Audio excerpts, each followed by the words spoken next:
Hello everyone. In this video, I'll show you how to create a sleek drawer vector in Adobe Illustrator, step by step, quickly and easily.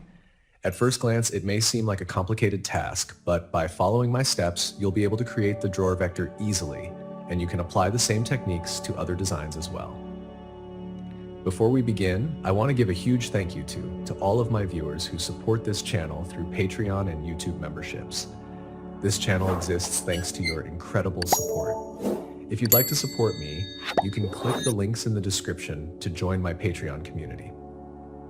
As a member, you'll gain access to exclusive perks, such as early access to tutorial videos, special projects, all the vector files I use in my videos, and exclusive premium vectors available only to my patrons. Your support means a lot to me and ensures that this channel continues. Don't miss these opportunities. Join today and become part of our creative community. When creating today's vector, we'll face more challenges with color selection because everything else is essentially built with rectangles.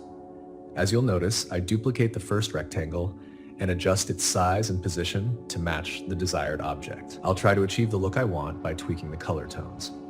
If you find it difficult with the colors, you can use the colors from the visual provided at the beginning of the video or search online. This will make it easier for you.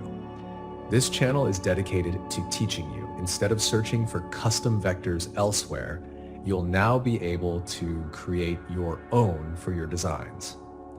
By watching these tutorials, you'll be able to create custom vectors for your designs. If you'd like to see tutorial videos for other vectors, let me know in the comments and I'll create them and share them with you for free.